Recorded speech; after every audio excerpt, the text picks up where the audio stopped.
นิวคาสเซิลปราสาทใหม่ที่ไม่ได้หมักขนาดนั้นและทูนามิที่ไม่ใช่แค่แฟนบอลธรรมดา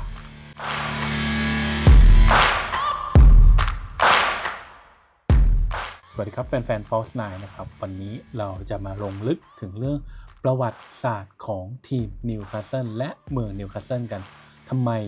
ถึงชื่อนิวคาสเซิลเกี่ยวข้องอะไรกับปราสาทใหม่และทูนามิมาจากอะไรใช่การ์ตูนหรือไม่ไปติดตามกันได้เลยครับสำหรับทีมนิวคาสเซิลนั้นตั้งอยู่ในเมืองนิวคาสเซิลอพอนไทน์หรือที่เรียกกันสั้นๆว่านิวคาสเซิลตั้งอยู่ทางภาคตะวันออกเฉียงเหนือของอังกฤษติดริมแม่น้ำไทน์ชื่อเมืองนี้มีที่มาจากนิวคาสเซิลหรือปราสาทใหม่ที่ตอนนี้อายุกว่า900ปีแล้วใหม่ตรงไหนแต่ก่อนพื้นที่ตรงนี้เรียกว่าพอนแอริอุสในยุคโรมันเป็นแค่ป้อมเล็กๆเอาไว้เฝ้าสะพานข้ามแม่น้ำไทน์ตั้งชื่อตามจักรวรรดิแฮดเรียนต่อมาในคริสตศักราช1080ในยุคโรเบิร์ตเคอร์ทอสลูกชายของพระเจ้าวิลเลียมผู้พิชิตได้สร้างปราสาทไม้บนพื้นที่นี้หลังจากรบกับกษัตริย์สกอตแลนด์เสร็จและตั้งชื่อว่า Newcastle upon Tyne ซึ่งกลายเป็นชื่อเมืองเองปราสาทที่ว่านี้ภายหลังถูกสร้างใหม่ให้เป็นหินในสมัยพระเจ้าเฮนรี่ที่2และมีการเพิ่มประตูแบล็กเกตโดยพระเจ้าเฮนรี่ที่3ถึงวันนี้ Castle Keep ก็ยังอยู่เป็นหนึ่งในแลนด์มาร์คกลางเมืองที่ไปนิวคาสเซิลแล้วต้องแวะไปดูทุกๆครั้งแล้วทำไมแฟนบอลนิวคาสเซิลถึงเรียกตัวเองว่า Toon Army คำว่า Toon Army นั้นมาจากคำว่า Town Army ที่แปลว่ากองทัพแห่งเมืองแต่เพราะสำเนียงจอร์ดี้ของชาวนิวคาสเซิล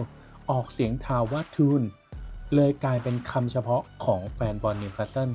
เป็นสัญลักษณ์ของความเป็นน้ำหนึ่งใจเดียวกันของแฟนบอลกับเมืองนี้แบบแน่นแฟนยิ่งกว่าเพื่อนในกลุ่มไลน์ซะอีกสโมสรฟุตบอลนิวคาสเซิลเนี่ยแต่จากทีมคริกเก็ตสู่ความหวังครั้งใหม่ของแฟนบอลตอนแรกนั้นเมืองนิวคาสเซิลมี2สโมสรฟุตบอลนิวคาสเซิลเวสต์เอนด์และนิวคาสเซิลอีสต์เอนด์ซึ่งต่างก็เริ่มจากทีมคริกเก็ตทั้ง2อยู่คนละฝั่งเมืองแต่สุดท้ายทีมฝั่งตะวันออกกลายเป็นทีมอาชีพส่วนฝั่งตะวันตกมีปัญหาการเงินจนต้องรวมทีมกันกลายเป็นนิวคาสเซิลยูไนเต็ดในปี1892ซึ่งคำว่ายูไนเต็ดนั้นก็เริ่มมาจากการรวมกันของทีมนิวคาสเซิลทั้ง2ฝั่งนั่นเองแม้ช่วงที่ผ่านมาความสำเร็จของทีมมักจะรุ่มดอนแต่ถ้าย้อนกลับไปสโมสรนี้เคยเป็นสุดยอดทีมของเกาะอังกฤษเลยทีเดียวความสำเร็จในอดีตของสโมสรก็ไม่ธรรมดาคว้าแชมป์ลีกสูงสุด4สมัยแชมป์ FA คัพ6สมัย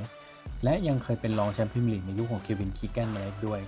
สำหรับฉายา The Magpie นั้นมีที่มาอย่างไร The Magpie ในที่นี้หมายถึงนกสาลิกาปากดำซึ่งมีลักษณะเป็นสีขาวดำแบบเดียวกับเสื้อของนิวคาสเซิลเป็นนกที่พบได้ทั่วไปในพื้นถิ่นของทางเมืองนิวคาสเซิลนั่นเองพอมาอยู่เมืองไทยแล้วทำไมมันกลายเป็นสาลิกาดงก็เพราะว่าถ้าฉายาว่าสาลิกาปากดำมันก็คงฟังดูตลกดีนักข่าวไทยในยุคนั้นจึงเปลี่ยนเป็นชื่อสาลิกาดงอย่างในปัจจุบันนี้